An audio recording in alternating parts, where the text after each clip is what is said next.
Hello everyone, a very good morning to all of you.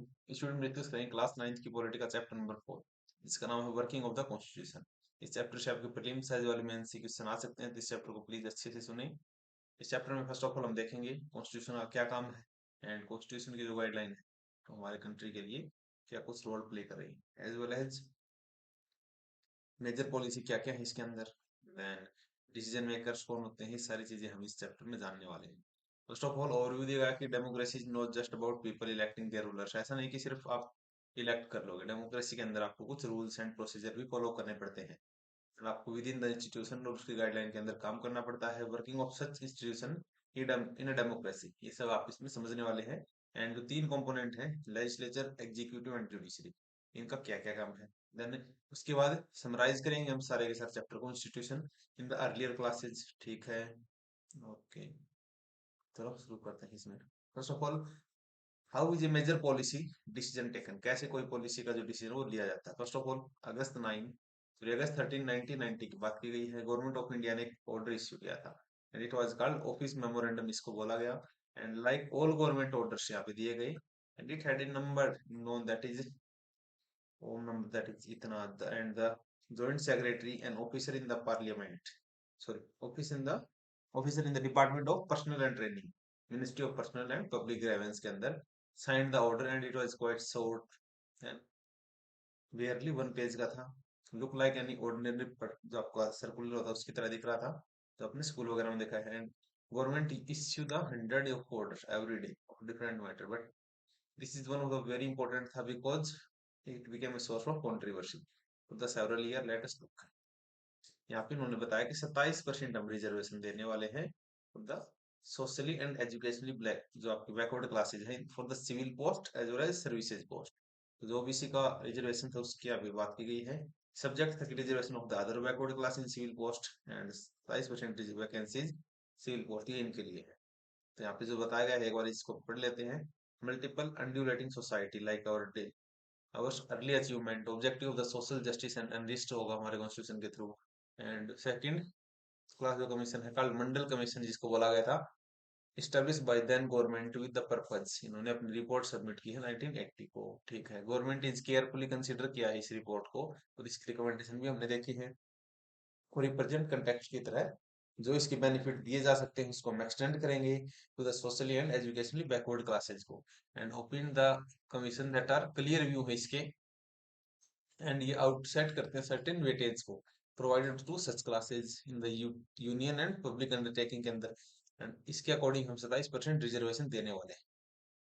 ठीक है, उसको लेके कंट्रोवर्सी चली थी। First of all, this order announce that 27% आपका जो वैकेंसी है वो SEBC that is socially and educationally backward classes के लिए रहेगी। In another name of all these who belong to the caste, इनको कंसीडर किया जाएगा by backward, by the government इनको देखेगी।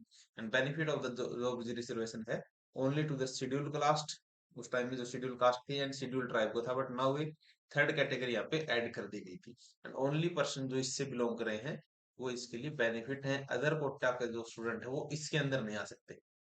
यहाँ पे डिसीजन मेकर ने क्या किया था, issue this memorandum clearly that a big decision यहाँ पे लिया गया था, could not seen have been taken by the person signed that document। ऐसा नहीं जिसने वहां पे साइन कर रखा है इसलिए उसने डिसीजन लिया है। The officer was merely implementing the instruction given by the Ministry of Personnel and Public Grievance ने दिया है। एंड इसके जो मेजर पॉइंट है वो हम डिस्कस कर लेते हैं। बताया गया कि president is head of the state and highest formal authority of the country. Prime minister is the head of the government and actually exercise करता है ऑल द गवर्नमेंट को। He takes most of the decision in the cabinet। Okay, ये वैसे आपको बताएगा generally. And parliament के अंदर आपके हाउस होते हैं, Lok Sabha, Rajya Sabha. Prime minister must have the support, आपका लोकसभा मेंबर का सपोर्ट आपके पास होना चाहिए। Then so we all this involve in the decision regarding the office of memorandum. Okay, then office memorandum was a culmination of a long chain of events and government of India had appointed the second backward commission 1979 में headed by BP मंडल। तो इसको BP मंडल commission भी बोला जाता है, popularly known as Mandal commission. It was asked to determine the criteria, कि identify कैसे करेंगे कि कौन आपको सोशली एंड एजुकेशनली बैकवर्ड है, एंड रिकमेंड किया जाएगा जो भी इसके एडवांसमेंट हो सकती है। Then commission gave its report in 1980 में, made many recommendation and one of these was 27% तो आप रिजर्वेशन दोगे, इनको, एंड रिपोर्ट ने रिकमेंडेशन दी थी जो पार्लियामेंट में डिस्कस हुई है। For several year many parliamentary and parties जो है keep demanding the implementation of the commission recommendation. And then लोक सभा इलेक्शन 1989 में आ चुके थे, एंड इस मैनिफेस्टो क्या था जनता दल का, कि इन्होंने प्रॉमिस कर रखा था कि जैसे ही पावर में आएंगे मंडल कमीशन को हम अप्लाई कर देंगे, जैसे आज भी लोग करते हैं। किसानों को बोलते हैं कि जैसे हम पावर में आएंगे तो जो स्वामीनाथन रिपोर्ट है उसको कंप्लीट इम्प्लीमेंट करेंगे। जनता दल इससे आपकी गवर्नमेंट बना गई थी after this election, and VP Singh became the prime minister. And उसके बाद कुछ एक डेवलपमेंट हुई है, तो ये आपको याद रखना है उस टाइम प्राइम मिनिस्टर कौन थे। Then president of India in his address to the parliament announce किया था कि इंटेंशन ऑफ द गवर्नमेंट कि वो इसको इंप्लीमेंट करना चाहता है। 6 अगस्त 1990 द यूनियन कैबिनेट टू के फॉर्मल डिसीजन इन्होंने ले लिया कि हम इसको इंप्लीमेंट करने जा रहे हैं। Next day prime minister VP Singh inform that parliament about this decision in both the houses, and decision of the cabinet was sent to the department of personal and training को भेज दिया गया। फिर सीनियर ऑफिसर्स थे department की, उन्होंने draft किया एक ऑर्डर को, and in the line of cabinet decision की तरह। And officer sign the on behalf of the union government के हिसाब से इन्होंने साइन कर दिया 13 अगस्त 1990 को। And for the next few month this was most hotly debated आपका टॉपिक था न्यूज़पेपर एंड मैगजीन्स में भी, and were full of different views थे इसके अंदर, सभी लोगों के ओपिनियन अलग अलग आ सकते थे इसके अंदर। वाइड स्प्रेड प्रोटेस्ट हुआ था, काउंटर पार्ट ऑफ प्रोटेस्ट हुए हैं, वायलेंस आपको देखने को मिला है strongly because this is affected thousand of job opportunity को अफेक्ट करा था, अराउंड 27% जॉब्स को। Some felt that existence of inequality among different people of caste necessitated for the job reservation. They felt that would give their fair opportunity उनको मिलेगा to those community who had not equality, इनका representation नहीं है, सो उनको कहीं ना कहीं advantage मिलेगा। जिनको ये बेनिफिट करा था वो इसके फेवर में थे। अब यहाँ पे बोला गया कि no reservation for this quota Amul reserved for this outstanding butter classic. Other fail that unfair हुआ है ये, इक्वालिटी ऑफ अपॉर्चुनिटी को यहाँ पे हम चैलेंज कर रहे हैं। Who did not belong to the backward community उनको कोई फायदा नहीं। They will denied jobs through only they are more qualified. Some fail that ये आपके प्रिपेयर करे हैं कास्ट फीलिंग को, ठीक है, हैम्पर करें नेशनल की यूनिटी को। And in this chapter we don't discuss about the decision was good और बैड। ऐसा नहीं है कि हम यहाँ पे ये डिस्कस करने वाले कि अच्छा था या बुरा, हम जस्ट इसका ओवरव्यू ले रहे हैं। हम देखते हैं who resolve this dispute. First of all आपको पता है कि supreme court is the final authority in India to settle the dispute, and the high court is also rising out of the government decision. Some person and association oppose this order and filed a number of cases इन्होंने file कर दिए हैं। they appealed that court to declare the order कि आपको invalid कर दो fundamental right का सहारा लेके। सुप्रीम कोर्ट ऑफ इंडिया ने कई बेंच बेंच के जो जजेस थे कई बेंच बिठाए हैं। This case was known as Indira Sahni case and the union of India. 11 जज ऑफ द सुप्रीम कोर्ट इस आर्ग्यूमेंट को सुना था दोनों साइड से, और by the majority supreme court के जज ने 1992 में डिक्लेयर किया था कि this act of the government was valid. एक तो आपको इसका कंक्लूजन पता होना चाहिए कि सुप्रीम कोर्ट ने इसको वैलिड दिया। एंड यहाँ पे 11 नंबर का जज इसलिए है, कोई भी ऐसा केस हो तो उसमें और नंबर रखेंगे। 7 अगर जज है तो 4 एक साइड है 3 एक साइड, ऐसा तो है नहीं कि इक्वल हो जाएंगे। 8 अगर करते हैं तो 4 4 का हो सकता है, इसी तरह से इवननेस को खत्म करने के लिए। At the same time supreme court ask the government कि मॉडिफाई करो आप इस ओरिजिनल ऑर्डर को। It said that well to do person among the backward classes should be excluded from getting the benefit of the reservation। कि आप एक काम करो, ऐसे लोगों के नाम भी रखो कि जिनको इसका बेनिफिट नहीं मिलेगा उस पर्टिकुलर के लिए, मतलब क्रीमी लेयर और नॉन क्रीमी लेयर का कॉन्सेप्ट, कि जिसकी इनकम अगर ज्यादा है तो उसको सोशली एंड एजुकेशनली बैकवर्ड वो कैसे हुआ, या फिर इकोनॉमिकली बैकवर्ड कैसे हुआ। According to the department of personal training issue the another office memorandum, इसमें इन्होंने बताया था द डिस्प्यूट दस came to end and the policy has been followed। उसके बाद स्टार्ट हो गई। देन उसके बाद नीड ऑफ पॉलिटिकल इंस्टीट्यूशन वो क्यों है। We have seen one example of how the government work, government कैसे काम करती है कंट्री के अंदर, वेरियस एग्जांपल हमने देखे हैं। And example that government is responsible for the ensuring security to the citizen, ये सब जनरल बातें डिटरमाइन करती है what is wrong and right. So attend all these task, several arrangement आपके बनाए गए थे ऑल मॉडर्न इसके अंदर। And modern democracy and these institution perform function assign to them. बाकी यार पढ़ा थ्योरी बेसिस है, एग्जाम पॉइंट ऑफ व्यू से जो आपके की पॉइंट है, आपको बताया गया कि the prime minister and the cabinet are institution that take all the policy decision take. आपको याद रखना, prime minister plus cabinet. Civil servant जो कि वर्क कर रहे हैं रेस्पॉन्सिबल हैं इनको इम्प्लीमेंट करने के लिए, and the minister decision. Supreme court एक इंस्टीट्यूशन है जो इन डिस्प्यूट को देखेगा अगर कोई भी यहाँ से निकल के आता है तो। And working with the institution is not easy, आसान तो नहीं है। An institution involves the rules and regulations, this can be bind the hand of leader. Institution involves meeting committee routine वगैरह करते हैं, लीड टू डिले भी हो जाता है कई बार। Therefore dealing with institution can be frustrating हो सकता है। वन माइट एक को ऐसा लगता है कि it must feel better than have person that all take decision without any rules, procedure and meetings, but that is not the spirit of democracy. Some of the delay and complication introduced by the institution are very useful ताकि किसी का कोई scope बाकी न रह जाए, मतलब किसी का आइडिया या फिर कोई भी जो डिसीजन है वो छूट ना जाए। They provide an opportunity to wider set of people को कंसल्ट किया जा सके और डिसीजन लिया जा सके। इसके अलावा डिफिकल्ट होता है कई बार गुड डिसीजन को लेना भी, but they also make it equally आपको difficult to rush through a bad decision. That is why democratic government insist of institution, इसलिए उसके अंदर इंस्टीट्यूशन होते हैं। पार्लियामेंट क्या करता है बेसिकली, हमारे जो लोकसभा में राज्यसभा के मेंबर है प्लस प्रेसिडेंट, ये सब मिलके हमारे देश के लिए कानून बनाएंगे, रूल्स एंड रेगुलेशन करेंगे। But let us see the back to the story, जब पार्लियामेंट ने कुछ एक पॉइंट हाईलाइट की। First of all report of the Mandal commission को डिस्कस किया गया, प्रेसिडेंट ऑफ इंडिया को मेंशन किया गया था यहाँ पे। Prime minister made a decision was not directly taken in the parliament, but parliament decision on the report influence and shape the decision of the government. ये broad pressure उन्होंने किया था गवर्नमेंट के ऊपर to act on the Mandal commission. If the parliament was not in the favor of decision, the government could not has gone ahead with। Can you guess why? Recall what you read about the parliament earlier। So again, parliament में आपको लोगों की बात माननी पड़ती है आगे की वोट लेने के लिए, वो सारी बातें, इसीलिए लेजिस्लेचर जो है इस टाइप के डिसीजन लेता है। In the old democracy N assembly of elected representative exercises supreme political authority on behalf of the people of country। in India such a national assembly elected by the representative, इसको क्या बोलते हैं, parliament. State level पे इसको क्या बोल देंगे, legislative, legislature या फिर लेजिस्लेटिव असेंबली।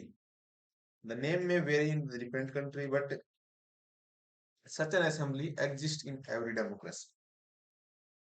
ऑलमोस्ट हर जगह आपको मिल जाएगी। And it exercise the political authority की तरह काम करेगी on the behalf of Indian people. Parliament is the final authority for making law in our country, ठीक है, in any country. This task of law making और legislation is so crucial that this assembly is called legislature. Parliament all over the world can make new laws बना सकती है, change कर सकती है existing law को और एबॉलिश कर सकती है एग्जिस्टिंग लॉ को। Parliament all over the world exercise कर सकते हैं कुछ कंट्रोल को over those who run the government। In some countries like India, control is direct and full direct, direct और full control है those who run the government can take decision only so long as they enjoy support of parliament। तब जब तक उनके पास parliament का support है। Parliament control कर सकती है ऑल द मनी जो कि गवर्नमेंट के पास है। In most of the country public money can be spent only when the parliament जब इसको सैंक्शन करके देगी। Fourth number is parliament is the highest form of discussion, debate का on public issues and national policy के लिए। Parliament can seek information about any matter, किसी भी matter की इंफॉर्मेशन मांग सकती है। अब देखते हैं two houses of the parliament. Since parliament plays a central role होता है मॉडर्न डेमोक्रेसीज के अंदर, एंड मॉडर्न जो आपकी most of the large countries हैं divided the role and the power of parliament in the two part. First of all इसको हम बोलते हैं चैम्बर ऑफ हाउस या फिर सॉरी चैम्बर हाउस बोलते हैं। One chamber is usually directly elected होता है लोगों के द्वारा एंड एक्सरसाइज करता है रियल पावर को on behalf of people. Second होता है इनडायरेक्टली इलेक्टेड जो कि परफॉर्म करेगा स्पेशल फंक्शन को। And most common work for the second house is look after the interest of various state and region, और फेडरल यूनिट का जो इंटरेस्ट है उसकी तरफ जाते हैं। इन आवर कंट्री पार्लियामेंट के अंदर राज्यसभा लोकसभा ये हम डिस्कस कर चुके हैं। देन प्रेसिडेंट ऑफ इंडिया होता है जे पार्ट ऑफ पार्लियामेंट। एक तो याद रखना president is a part of parliament, although she is not a member of either house, वो किसी भी हाउस का मेंबर नहीं होता। That is why all law made in the house are come into force only when they receive the assent of president. ये वाली line भी याद रखिए। कोई भी लॉ आपका तभी एक्ट बनेगा जब उसको प्रेसिडेंट का एसेंट मिल जाए। दोनों हाउस से पास होकर वो किसके पास जाता है? President. You have read about the chapter Indian parliament, chapter third में देखा था। उसमें आप बता सकते हो कितने नंबर होते हैं, ये सारे क्वेश्चन सब अपने लेवल पे कर सकते हो। उसके बाद which of the these two house is more powerful, कौन सा है? It might that Rajya Sabha is more powerful for some time called upper house and the Lok Sabha कौन सा ज्यादा पावरफुल है, but does not mean the Rajya Sabha is more powerful than Lok Sabha. This is just an old style of speaking and not the language used in our constitution. कोई ज्यादा powerful नहीं है, but upper hand किसका है? लोकसभा का। More constitution does our constitution does give the Rajya Sabha some special power भी दी गई है, and but on most of the matter लोक सभा ज्यादा सुप्रीम पावर करता है। Let us see. Any ordinary law need to be passed by both the house. ये equal power को रिप्रेजेंट करता है।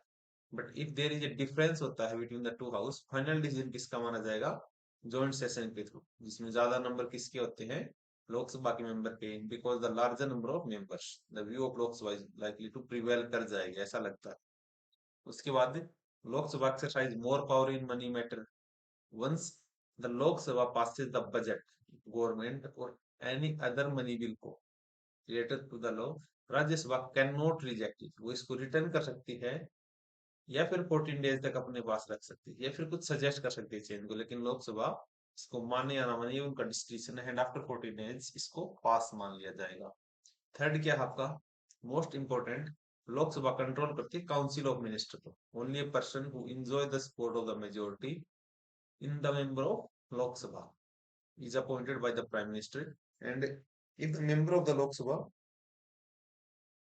have say they have no confidence, अगर उनके पास कॉन्फिडेंस नहीं है, all ministry including prime minister उनको रिजाइन करना पड़ता है, and Rajya Sabha does not have this power. यहाँ पे बताया गया है a day in the Lok Sabha, 7 दिसंबर 2004 की बात है, जो एक ऑर्डिनरी डे था in the life of 14th Lok Sabha. Let us look at किस दिन ये लोग क्या क्या काम करते हैं। फर्स्ट ऑफ ऑल 11 बजे की बताई गई है। Various ministry give return answer to about 250 questions that were asked by the members. इसके अंदर क्या था कि गवर्नमेंट की पॉलिसी क्या है, जो कि मिलिटेंट ग्रुप है कश्मीर में उनके regarding, atrocities against the scheduled tribes, government doing on the about, जो कि ओवर प्राइसिंग हो रही मेडिसिन का बिग कंपनी के द्वारा। 12 बजे क्या किया गया? A large number of official document present किए गए हैं अवेलेबल फॉर डिस्कशन। इसके अंदर recruitment of the Indo Tibetan border police force की बात की गई है। Annual report on the Indian institute of technology Kharagpur, इसकी बात की गई। अकाउंटेंट ऑफ राष्ट्रीय इस्पात निगम लिमिटेड, इसकी बात की गई है। 12:02। Ministry of development of north east, ministry of donor ने made a statement regarding the north east council. Ministry of state for the railway present किया था ग्रांट। ओके, देन 12:01 पे तो अलग अलग काम थे, ठीक है। इसके हिसाब से हम क्या समझेंगे, ये सारे दिन कुछ ना कुछ काम करते हैं। देन 7:17 पे क्या बोल दिया? House adjourn for the next day. Finally long discussion यहाँ पे लिए गए थे ये सब। अब आता है पॉलिटिकल एग्जीक्यूटिव क्या होते हैं। Do you remember the story of office memorandum, जो हमने इसमें देखा है। सो एग्जीक्यूटिव लोग वही होंगे जो इस पॉलिसी को इम्प्लीमेंट करते हैं। Political executive in the sense जो लोग मेंबर भी हैं, मिनिस्टर भी हैं, एंड उनके पास जो उनकी मिनिस्ट्रीज है एंड उनकी जितनी भी आपकी पॉलिसी है उनको इम्प्लीमेंट जब वो करेंगे, पॉलिटिकल एग्जीक्यूटिव जो भी उनके डिसीजन है। So that different level of any government we find functionary day-to-day decision do not exercise supreme power on the behalf of people. Functionary को हम collectively क्या बोलते हैं? Executive. They are called executive because उनके पास charge होता है execution करने का, जो भी पॉलिसी है गवर्नमेंट की। And we can talk about government, we usually mean the executive. अब देखते हैं पॉलिटिकल एंड परमानेंट एग्जीक्यूटिव क्या होते हैं। पॉलिटिकल एग्जीक्यूटिव जो तो आप 4 से 5 साल के लिए बनते हैं, 5 साल जनरली बोल सकते हैं, जितने लोग भी इलेक्ट होंगे। परमानेंट क्या होंगे? जो आईएएस आईपीएस आप लोग रिक्रूट होते हो, इसको हम क्या बोलते हैं? Permanent executive. और civil services, person working in the civil services are called civil servant, इनको बोलते हैं। They remain in the office even when the ruling party change, वो तब भी काम करेंगे जब कोई पार्टी चेंज हो जाओ। These officer are work under political executive के अंडर में काम करते हैं और उनको असिस्ट करते हैं in carrying out the day to day administration चलाने के लिए। Can you recall the role of political and non political का आप क्या बता सकते हैं? In the case of office memorandum, office memorandum में क्या हुआ कि जो आपके एग्जीक्यूटिव थे नॉन पॉलिटिकल, इनको ड्राफ्ट वगैरह तैयार करने पड़े ये सब, बट साइन वगैरह किसके थे ये आपने देख लिया। You might why does the political executive have more power, उनके पास क्यों होती है then the non political executive? क्योंकि उनके वो मिनिस्टर होते हैं एंड सिविल सर्वेंट से ज्यादा पावरफुल होते हैं, बिकॉज गवर्नमेंट या फिर लोगों ने उनको चुन के भेजा है।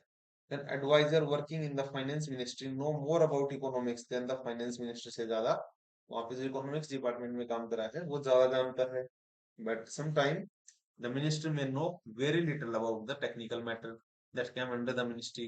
This could easily happen in the ministry like defense, industry, health, science, technology. Why should the minister have the final say on this matter? तो उनके पास फाइनल अथॉरिटी क्यों होती है? The reason is very simple. In a democracy, the will of people is supreme है, तो लोगों की जो विल है उसकी अकॉर्डिंग चलना पड़ता है। Ministry is an elected representative है of the people and empowered to exercise the will of people on their behalf, लोगों के बिहाफ पे वो काम कर।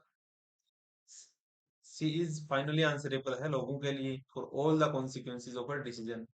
This is why the minister take all the final decision and the minister decide करता है the overall framework को and objective को in which the decision on the policy should be made. And the ministry is not expected to be expert, नहीं होता है कई बार of that ministry, and ministry take the advice of expert.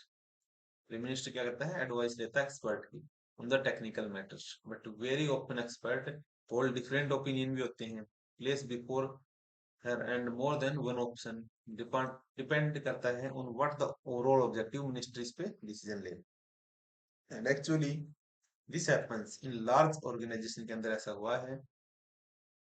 those who understand the overall picture, जो इसको समझते हैं, take the most important decision and not the expert.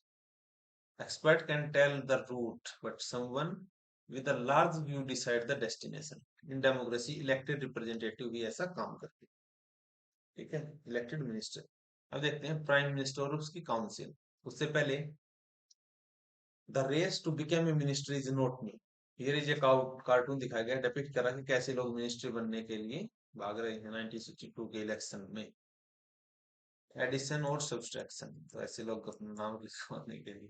Okay, prime minister and council of minister की बात करें तो prime minister is the most important political institution है in our country, yet there is no direct election उसका नहीं होता to the post of prime minister. जितने भी मेंबर ऑफ पार्लियामेंट होते हैं वो सब मिलके एक अपने पीएम को इलेक्ट करते हैं। But the president can not appoint anyone see like, but ऐसा भी नहीं है कि प्रेसिडेंट जिसका मर्जी हो उसको बना दे। बट ये कब पॉसिबल है? जब आपकी क्लियर मेजोरिटी ना आए। The president appoint the leader of the majority, party या फिर कोलिशन का मेजर जो लीडर है उसको सिलेक्ट करती है and command a majority of the Lok Sabha. Prime minister basically in case no single party और अलायंस अगर नहीं है, then president can appoint the person most likely to secure a majority support जिसकी तरफ लग रहा है। and prime minister does not have a fixed tenure, prime minister का नहीं होता है, तो याद रखना है 5 year नहीं होता, बेसिकली प्लेजर ऑफ प्रेसिडेंट होता है। इसका भी एक सेंस है, बट आपको इतना याद रखना है फिक्स टेन्योर नहीं है, मैक्सिमम 5 year है। And in some cases it can be extend अगर कोई भी इमरजेंसी वगैरह है, बट आपको इतना जरूर याद रखना है नॉट अ फिक्स टेन्योर, ये भी राइट स्टेटमेंट है। He continue in the power as long as, जब तक वो लीडर रहेगा मेजोरिटी पार्टी का। उसके बाद after the appointment of prime minister के अपॉइंटमेंट होने के बाद प्रेसिडेंट अपॉइंट करता है बाकी मिनिस्टर को, किसके एडवाइस पे? प्राइम मिनिस्टर के एडवाइस पे। And minister are usually from the party, coalition की पार्टी से हो सकते हैं फिर मेजोरिटी की पार्टी से। And prime minister is the free to choose the minister as long as the member of the parliament.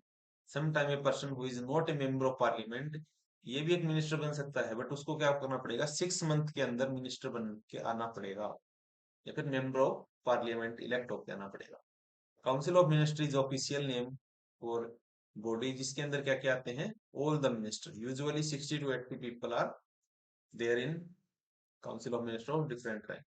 अब यहाँ पे मिनिस्टर की बताया गया है कि मिनिस्टर के कितने टाइप हैं। यूजुअली कैबिनेट मिनिस्टर जो होते हैं ये टॉप लेवल के लीडर होते हैं रूलिंग पार्टी के, और party who are in charge of the major ministries. Usually the cabinet minister meet to take the decision in the name of council of minister के नाम पे डिसीजन लेता है। कैबिनेट जो है उसकी एक इनर रिंग है of the council of minister. इसमें जनरली छोटे बोल रहा हूँ, थोड़े नंबर के लोग होते हैं, मतलब 25 के आसपास, बस उसी में से होते हैं, ताकि कई बार अगर कोई जल्दी एक्शन लेना पड़े, कोई भी डिसीजन लेना पड़े, तो सभी लोग जब मिलेंगे उसमें टाइम लगता है, एंड ये आपका फास्ट एंड स्पीडी एक्शन ले सकते हैं।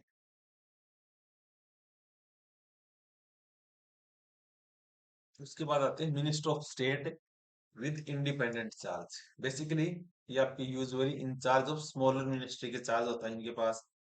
दे are participated in cabinet meetings only जब कोई स्पेशल इनविटेशन हो।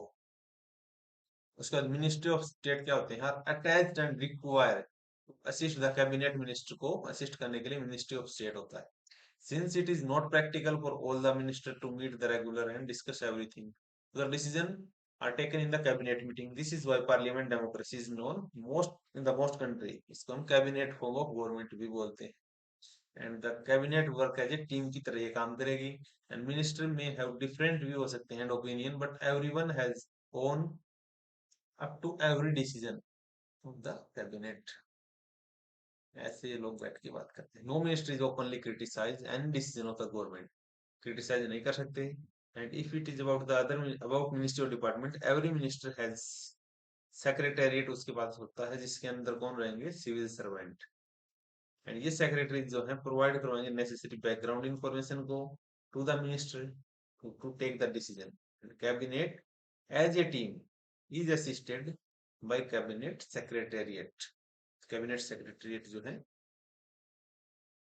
इसको असिस्ट करता है। This include many senior civil servant who try to coordinate the working of different ministry। Power क्या हो सकती है प्राइम मिनिस्टर की। Constitution does not say very much about the power of prime minister, उसका क्या क्या रिलेशनशिप हो सकता है एक दूसरे के साथ, but as the head of government, तो हेड ऑफ गवर्नमेंट याद रखना prime minister, head of state is president. The prime minister has wide ranging power, इसके पास होती हैं, ये चेयर करते हैं कैबिनेट मीटिंग्स को, कोऑर्डिनेट करते हैं वर्क को different department, decision are final. In case disagreement अगर हो जाता है बिटवीन द डिपार्टमेंट, एक्सरसाइज करेंगे general supervision of different ministries. And all ministers work under his leadership, उसी के लीडरशिप में काम करेंगे। And the prime minister distribute करेंगे और रीडिस्ट्रीब्यूट करेंगे काम को। ही ऑल्सो पावर, उनके पास पावर है कि ये मिनिस्टर को डिसमिस कर सकते हैं। When the minister quits the entire ministry quit, prime minister अगर चले गए तो सारी मिनिस्ट्री जाएगी। Thus if cabinet is the most powerful institution India के अंदर, and within the cabinet prime minister is most important, जो कि सबसे पावरफुल होता है, most powerful. The power of prime minister is in all parliamentary democracy of the world has been increased so much in the recent decade that parliamentary democracy, sometimes seen as prime ministerial form of government, इसको बोलते हैं।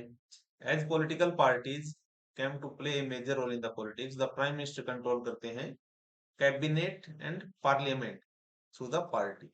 And the media also contribute to this trend by making law politics, making politics and election as a competition between the top leader of parties. कई बार top leader की competition की तरह election को देखने लगते हैं।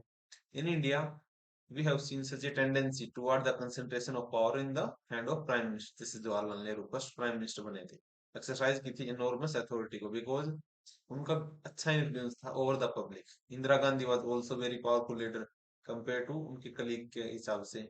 Of course the extent of power wielded by the prime minister is also depend होती है personality of the person जो पोजीशन को होल्ड कर रखा। However, in the recent year, the rise of coalition politics ये बढ़ा है and has imposed a certain constraint on the power prime minister, and the prime minister of a coalition government cannot take decision as the जो उसके हिसाब से उसको लगेंगे वो डिसीजन कई बार नहीं ले सकता। He has to accommodate different group and faction of his party as well as among alliance partner। He also has to heed the views and position of the coalition partner and other parties for those who support the survival of the government। अब देखते हैं president. सो इसको हम next video में देखेंगे। फिलहाल के लिए इतना ही। सो बाकी का पार्ट नंबर सेकंड में हम डिस्कस करते हैं। सो अभी के लिए इतना ही। Thank you. Have a nice day. Please इसको अच्छे से समझिए। समझना बहुत जरूरी है। जो रोल आए थे ये डायरेक्ट एग्जाम के अंदर पूछ जाते हैं। जो the following are the role of prime minister, जो the following the role of president. इसलिए मैं इसको 2 या 3 पार्ट में डिस्कस करने की कोशिश करूंगा। सभी के लिए इतना ही। Thank you. Nice day.